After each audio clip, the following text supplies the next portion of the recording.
تو ایسا نہیں ہے کہ رمضان گیا تو اللہ بھی گیا، رمضان گیا تو اللہ تعالیٰ کی اطاعت بھی گئی، رمضان گیا تو اللہ تعالیٰ کے ساتھ تعلق بھی ختم ہوا۔ نہیں، اب ضرورت اس بات کی ہے کہ رمضان کے اندر جو دعائیں مانگی تھیں ان دعاؤں کے لیے، ان دعاؤں کے اوپر عمل کرنے کے لیے اپنے آپ کو عملاً تیار کرو، اور یہ اس عزم کے ساتھ نیا سال شروع کرو کہ ہم انشاءاللہ اس سال کو اللہ تعالیٰ کی مکمل اطاعت میں گزاریں گے، اور اللہ تعالیٰ نے جو فرائض ہمارے ذمہ عائد کیے ہیں وہ اپنے طور پر بجا لائیں گے، اور جن چیزوں سے ہمیں منع کیا ہے چاہے کچھ ہو جائے ہم ان چیزوں کے پاس نہیں جائیں گے۔ یہ تم نے عزم کر لیا اور اپنی زندگی میں تبدیلی پیدا کر لی تو خوب سمجھ لو کہ میں تمہارے قریب ہوں اور میں تمہاری ہر بگڑی بناؤں گا، ہر حاجت پوری کروں گا جبکہ تم میری اس پکار پر لبیک کہہ دو۔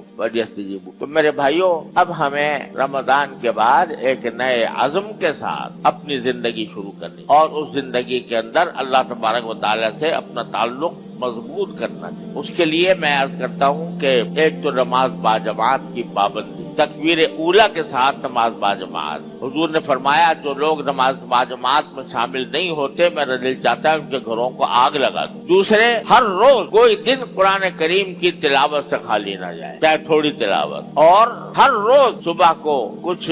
وقت اللہ تعالیٰ سے تعلق قائم کرنے کے لیے قرآن کریم کا ترجمہ کچھ تھوڑی سی تفسیر کے ساتھ، چاہے صبح کے وقت ہو یا دن میں کسی اور وقت جب بھی موقع ملے اس وقت تھوڑا سا قرآن کریم کو سمجھنے کی کوشش۔ اور تیسرے یہ کہ صبح کے وقت میں اللہ تعالیٰ سے دعا کر لو، یا اللہ آج کا دن شروع کر رہا ہوں، ان صلاتی و نسکی و محیای و مماتی للہ رب العالمین، میں اس دن کو صرف آپ کی رضا کے مطابق گزارنا چاہتا ہوں، مجھے اس کی توفیق عطا فرمائیے، میں اپنے جو فرائض و واجبات ہیں وہ ٹھیک ادا کروں، اور میں آپ نے جن چیزوں سے منع فرمایا اس سے رکوں، مجھے اس کے لیے اللہ ثابت قدمی عطا فرما۔ یہ دعا کر کے دن شروع کرو، یہ کام کر کے دن شروع کرو، اور رات کو سونے سے پہلے ایک مرتبہ پھر اللہ تعالیٰ کے حضور حاضر ہو کر، یا اللہ دن میں میں نے ارادہ کیا تھا، اگر الحمدللہ اس پر توفیق ہوئی عمل کرنے کی تو شکر ادا کرو کہ اللہ آپ کا شکر ہے کہ میرے اس معاہدے کو آپ نے پورا کرا دیا۔ اگر خدا نخواستہ کہیں غلطی ہوئی ہے تو اس غلطی سے